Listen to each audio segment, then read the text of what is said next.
Réunis à l'occasion d'une retraite stratégique consacrée à la redevabilité envers les populations affectées et à la localisation de l'aide humanitaire,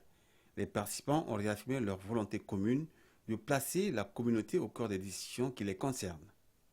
Président de la cérémonie, la ministre de la Population, de l'Action sociale et de la solidarité nationale, professeur Sidiko Ramatou Diamako Esseni, a salué cette initiative qui s'inscrit dans la dynamique de la refondation engagée par les plus hautes autorités du Niger. La participation des populations n'est plus une option, elle est désormais une exigence de gouvernance, d'efficacité et de dignité humaine. La ministre a souligné que face aux défis humanitaires complexes auxquels le Niger est confronté, la redevabilité envers les populations affectées constitue un pilier essentiel pour garantir leur implication dans le processus de décision et renforcer l'impact des interventions menées sur le terrain.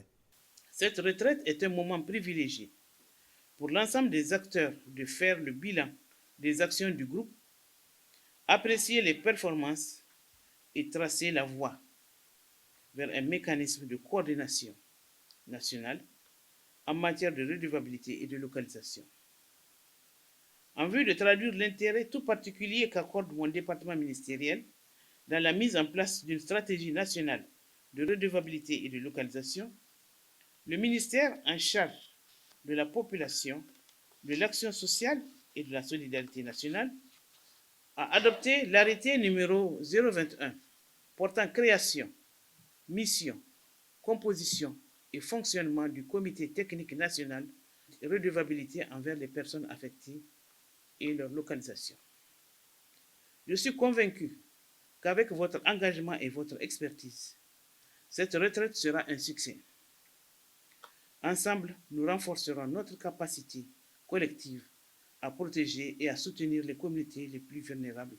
du Niger et celles venues d'ailleurs pour s'installer, pour chercher refuge au Niger. Le représentant pays du Haut-Commissariat des Nations Unies pour les réfugiés a rappelé que la redevabilité envers les populations affectées constitue aujourd'hui l'un des fondements essentiels de l'action humanitaire moderne. Pour répondre à ces défis, le HCR a structuré sa démarche autour de 6 piliers complémentaires, à savoir données et connaissances, reconnaissance légale, renforcement des capacités, financement localisé, partenariat et mise en réseau, et enfin, comme 6e pilier, le leadership et la gouvernance. Ces piliers sont accompagnés d'outils concrets tels que la convention de subvention directe, qu'on appelle communément Grant Agreement, que nous signons avec ces organisations à base communautaire. À travers cette retraite stratégique, le gouvernement du Niger et ses partenaires